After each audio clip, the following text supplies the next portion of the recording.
Melanie is joining us from the UK, where, believe it or not, she's just had a power cut. So tell us first of all about the power cut, and then tell us about the Global Aquaculture Alliance. Melanie, floor is yours. Thank you very much, Michael. I really have kept the organisers and yourself on their toes, and myself, I can assure you, this morning, with various technical challenges and a power cut. And I think at the current time, we're allowed to blame absolutely everything on either COVID or Brexit. So clearly one of those was to blame. But I have pulled together, I have a presentation. I mean, I've just been sitting here listening to Val, whose passion and expertise and knowledge specifically around Ireland was really energizing and inspiring. And I'm mindful that my presentation to you now is going to be a little more generic. It's more looking at a broader lens on climate change and aquaculture. But I hope that by bringing this forward, we can then, if not right now, but then afterwards explore how, you know, this relates specifically to the opportunities in Ireland. So I'm going to start sharing my screen, I hope. Let's, you know, there's always some technical challenges around this stuff, but it's going to work perfectly, I'm sure of this. Oh dear, you get to see everything, I think, don't you? Not, there we go. It's always a grave danger of, you know, what else you're going to show at this point. That's great, we can see it, yeah, thanks. Fabulous, and let me see if I can just make that. There we go. It's going well so far. So this was my title, How Farmed Seafood Can Help with Climate Change, which is a pretty big title. And I have rather interpreted farmed seafood as the business of aquaculture, because I think it's slightly broader than that. And particularly some of the areas that can help with climate change encompass broader areas. And I've heard them touched on already in the brief time that I've been a part of this webinar. So you invited me to tell you a little bit about GAA, founded in 1997, a little while ago now. GAA is an international NGO. It's really all about advocacy, education and leadership, and it is dedicated to the business of responsible aquaculture. And there is so much to unpack under a lens of responsible aquaculture. I know that all of these things we could dedicate whole days to, but I'm going to leave it there under that umbrella for now. We're really divided into a group of companies that I've put some of the logos there at the bottom. We have things like Academy, which is specializing in online education.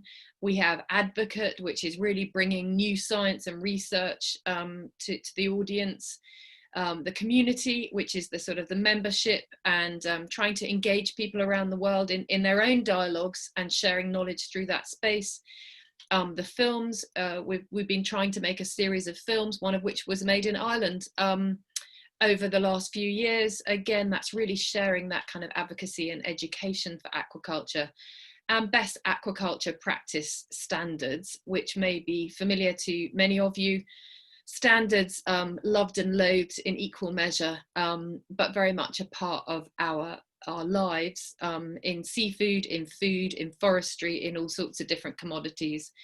And we're honoured to provide those for aquaculture, right through from sort of hatchery, farms, feed, et al. So that's a little bit about us. I don't want to dwell on that too much because we have a lot to get through. We really could spend a day or two on this, and so I decided to address 4 principal areas and to really use other people's work to illustrate, if you like, aspects of these 4 pillars, because I think there's much more to this, and there's certainly much more in the kind of the dialogue that we could have around these.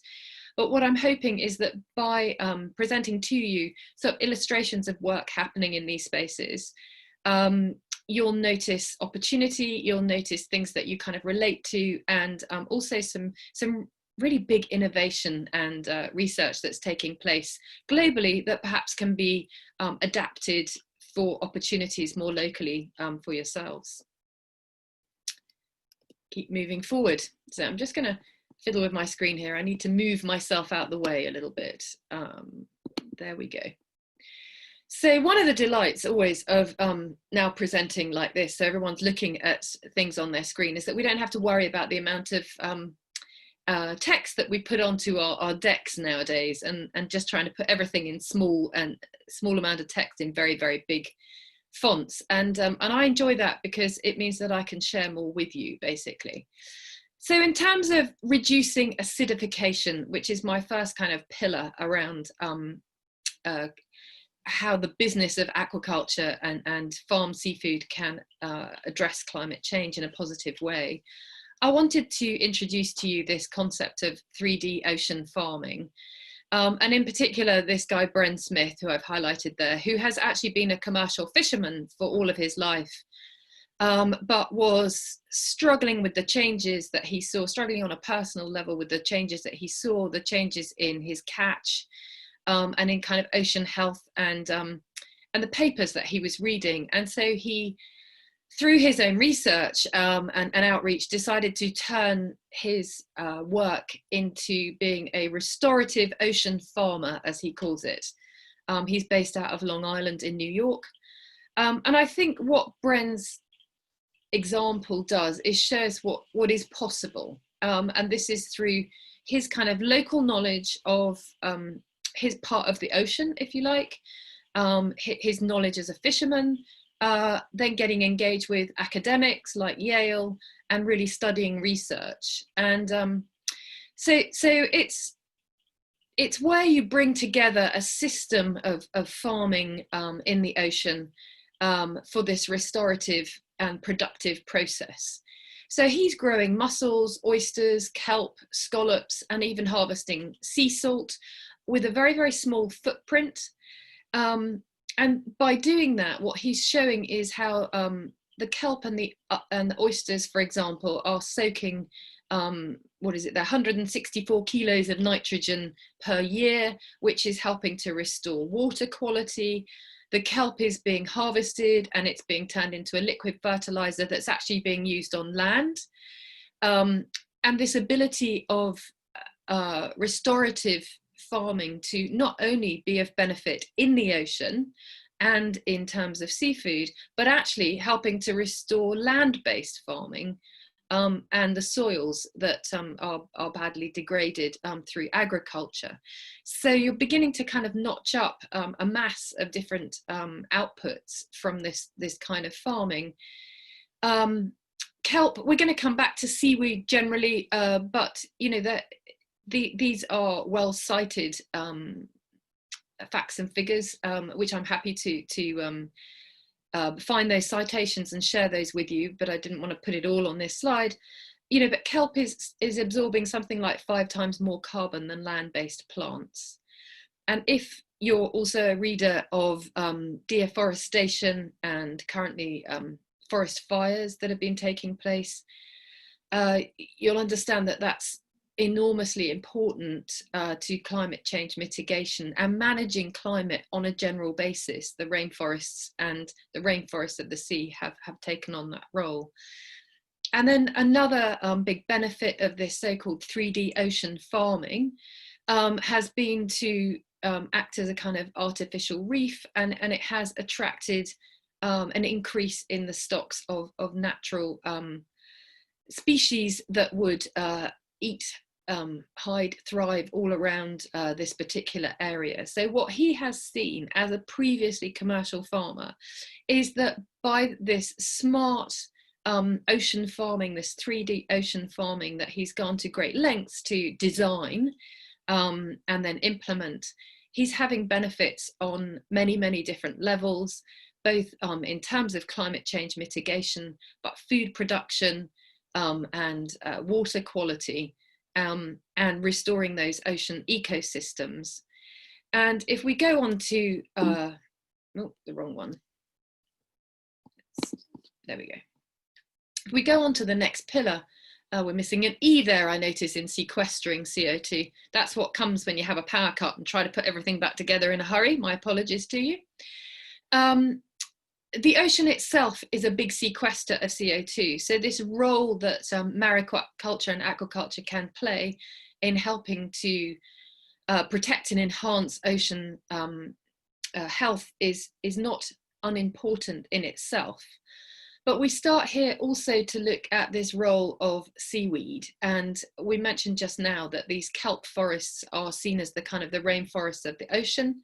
And there is considerable science and research around their role in sequestering CO2. But again, we can use well-harvested seaweed and kelp on land to improve land-based systems. And I know this got a lot of humour in the press when this came forward, but you know, cattle are charged with producing a lot of methane, which is arguably one of the most dangerous of the greenhouse gases that's giving rise to climate change. And just putting a small amount of dried seaweed in a cow's diet can help reduce up to 99% of methane gas. And I'm happy to go back and get the citation for that, because that is a pretty incredible figure. But linking these things together, this harvesting of seaweed, this farming of seaweed, this ocean health, with still being able to produce farm-based systems and farm-based, land-based proteins in a better way, I think shouldn't be overlooked. It's not all about producing seafood as the answer and as the climate change mitigator. It's also about the role of ocean and farming, fisheries, 3D ocean farming et al. And the huge opportunities that seaweed farming give rise to enable us to support better land-based systems. And it's not just in another way in which this farming, this aquaculture can support land-based systems, and I'm going to choose that carefully, but is in the business of air travel. So again, another great emitter of gases which contribute to climate change and is the airline industry. And I was very honoured to go and visit this project actually in Oman that was being sponsored by Etihad Airways with incredible foresight to see how the farming of an appropriate plant could be used to create biofuel. Now, there's a lot of interest in the energy sector for seaweed as biofuel, but in fact, what Etihad did was, and continue to do, is to support a project whereby they have in the first tier ponds producing seafood, producing fish or whatever they need to do, and they've actually tried a number of different species. And most recently, when I was there last year, they were actually farming a grouper because that has a very good local market, and they were very mindful, you know, that this fish in itself needed to be productive.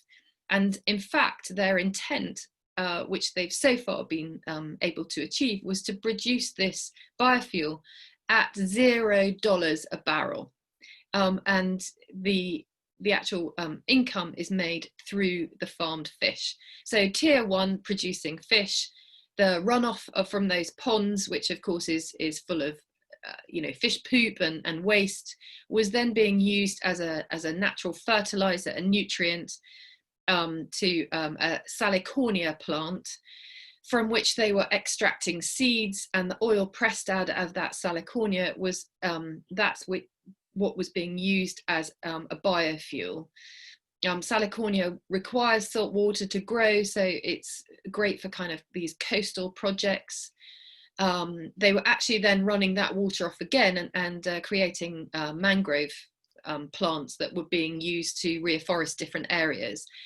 So lots of different benefits, again, from this one project that was all being based on having good market access for seafood in that first tier. And it wasn't just pie in the sky, if you'll excuse the pun. Last year, they mixed it 50-50 with jet fuel and the fuel made from this salicornia, and they did a 7-hour flight to Amsterdam. And that's at a very base pilot project level. Again, more puns, goodness me. But the point is that these are the kind of things that you could see being really ramped up over years into big scaled up projects. And they were looking at much bigger sites after this to take that to. So this business of mitigating and sequestering greenhouse gases, I think there's a massive role for the business of aquaculture, seafood, and smart systems to play going forward. And we're just touching on that right now. This is a very recent story some of you might have seen in the press, in the fish press. And so I wanted to highlight this one because seaweed and Ireland already have a history. And my understanding, the seaweed market, I think you're harvesting predominantly wild seaweed at this moment and kelp, and it's worth about somewhere around 18 million euros in Ireland.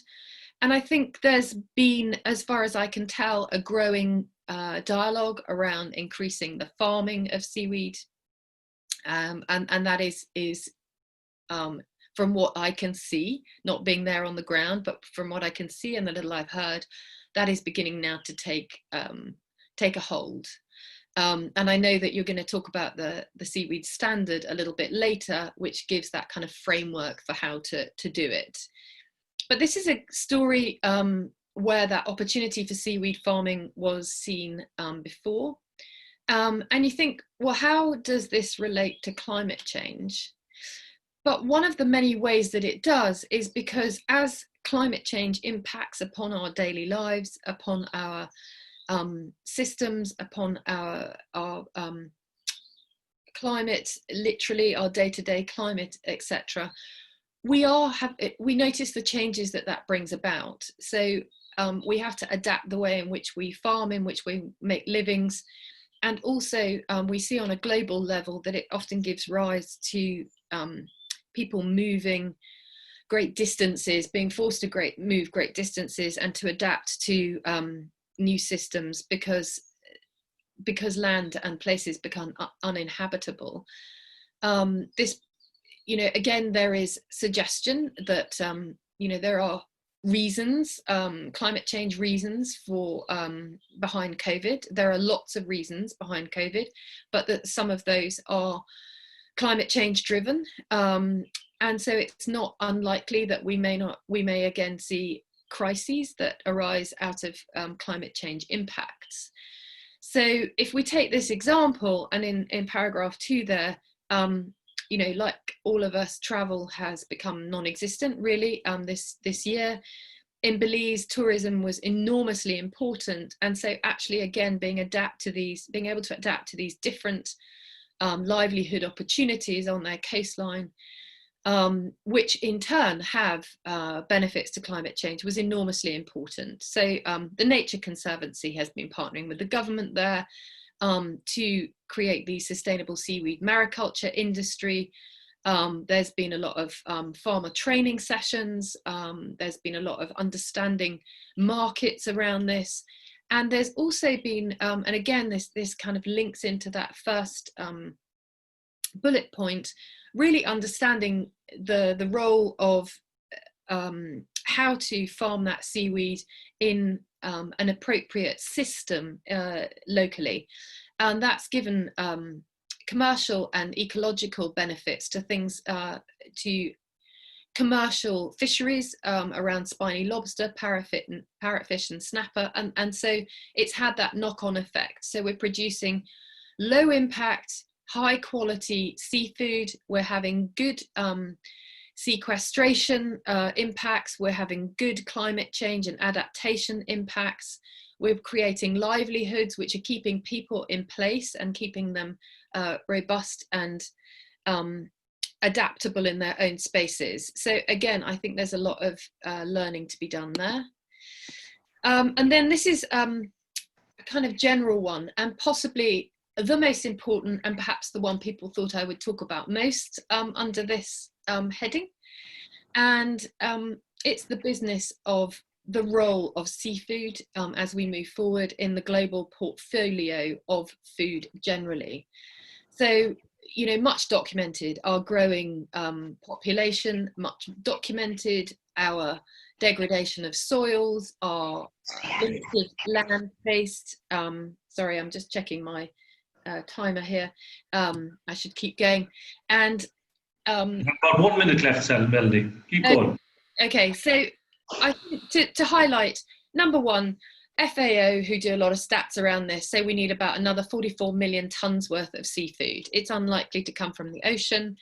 Number two, we see a lot of figures showing that the footprint of aquaculture is so much lower than land-based proteins.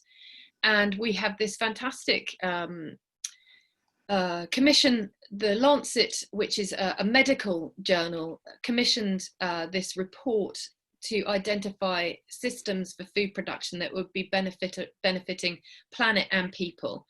They highlight aquaculture as the way forward and the only planet-friendly animal protein. And they go into a great deal of detail around that, much of which I would like to share with you now, and we can come back to. But there are many, many ways to do that, and whether it's in ponds, whether it's on land, or whether it's at sea is a lot of what's up for debate. But the at sea part of that, again, there is an amazing paper that talks about the incredibly small amount of ocean that we need to take to be able to produce the amount of seafood that we need, actual food, not seaweed in this case, which of course can be used as food, but I'm talking more now as fish and finfish and so forth, and actually overtake the amount that we're producing now threefold very, very fast. And predominantly what stops us from going to those places is politics, economics, investment, technologies improving all the time to manage these systems, but the regulatory frameworks to be able to do that. And there's more aquaculture coming on land in land-based closed systems, but there is a lot of question around feed, and there's a lot of question around energy. And so this is perhaps another place, going back to Val, who spoke before me, where we can connect together this planet appropriate energy with land-based systems, if that's where we think that the future of seafood, or at least a part of it, needs to be in a climate change appropriate system. I'm going to escape out of my sharing. Way too much really for me to completely share with you there, but I hope that that gave you, I think you're possibly seeing a picture of my horse now, I'm sorry. Yeah, so I hope that gave you a taster at least for just some of the many ways in which the business of seafood, of farming, of aquaculture, whether it's seafood, whether it's kelp for all its different reasons, and whether it's producing biofuel or something else, can create us a lot of opportunity, and how so much of that is being piloted all around the world right now, and how we can take that and adapt it. I'm going to go quiet. Over to you. Thank you very much, Melanie. Just to finish, I suppose you came to the end there, but lots of questions. So I wanted maybe just to follow on a question that actually was put to Val earlier on, but we might ask it to you. Is this phrase that's called NIMBYism, not in my backyard? In other words, public opposition, skepticism, and so on. Just want to ask you about that. Do you see that as localized in some countries around the world? We definitely have that skepticism about some parts of aquaculture in Ireland, or is it universal in the places that the GAA, deals with around the world? And I suppose really, what's your advice to us as a cluster? What's the one most important thing that people who are keen to promote aquaculture should do to deal with or to tackle this phenomenon of skepticism or NIMBYism? What should we be doing? So I think in a global context, there's no one answer, because people's situations are very, very different. So for many places around the world, it provides such an incredible opportunity for people to get income, to get food, to get livelihoods, to trade internationally, that perhaps that NIMBYism, it goes out the window. It becomes, the importance of aquaculture to them and to their GDP, and that is a big part of this. takes over. So if we then go back to countries like our own, there is always a level of NIMBYism around this. And it's hard to understand in many ways, because agriculture, land-based farming is very well accepted. And we love to drive around the countryside. You have some of the most beautiful countryside in the world that owes its beauty to the business of agriculture and farming. And yet when we transfer that to the business of producing fish, suddenly people become very nervous and think it's a very bad thing to do. And at the same time, they get very nervous about what's happening out in the fisheries in the ocean. So, I think one of the things is around more public debate, better understanding around these issues, understanding that where we're not contributing significantly to GDP, we often have bigger problems in getting this past a public post. So farming does have a significant contribution. And if we look at Scotland, then the business of salmon has a significant, and fisheries have a significant contribution to GDPs. So I think we have got to do a much better job on selling this. It's a big problem in America where GAA are based. Hope that answers some of it. Makes you feel slightly better that you're not alone in the NIMBYism, that you're not alone in the not understanding why agriculture is so accepted and aquaculture is so unaccepted, and really helping people to understand why just the business of seafood is such an important part of our future and our diets, and such a great opportunity to islands such as our own. We need to get that across better. That's great. Thanks very much. Just in the interest of time, I'll just maybe come back to you with one more question following from what you just said there about the need for more public debate. And it's the same question, it's the way as I put to Val Cummins before you, which is, what is the importance, do you think, or the role that groups such as what we have here, an online marine cluster, can play in promoting public debate, whether it is about offshore wind or aquaculture, marine aquaculture? Do you think that's something we should be actively trying to foster, that kind of public debate? And what's... Oh, you went on mute a little early, so I didn't hear the last what. Sorry, what's the best way that we could go about fostering that public debate? What role should clusters such as what we have here today, do you think should be encouraging that kind of public debate, and how best to do it? Absolutely. I'm sorry if you can hear the torrential rain behind me. I can't put that on mute at this moment. So hopefully you can still hear me. But I think clusters are a great way to foster this debate, because you have this ability to bring so many different people around a table. I think also engaging groups that are already in existence. This may sound a little odd. Oh, that's spectacular rain. Well done. Yeah. Now maybe you understand why we had a power cut earlier. I live in the countryside, yeah. It's going to pass. I gave a webinar recently on the challenges of Zoom calls, and I forgot to mention this one. Mm-hmm. So in the UK, one of the things that we've done is to partner with the Women's Institute. The Women's Institute has a phenomenal power and public voice in the UK. And what we wanted to do was ask them how to deliver that message better to their audience. So I think that's a way you can use other clusters to do that.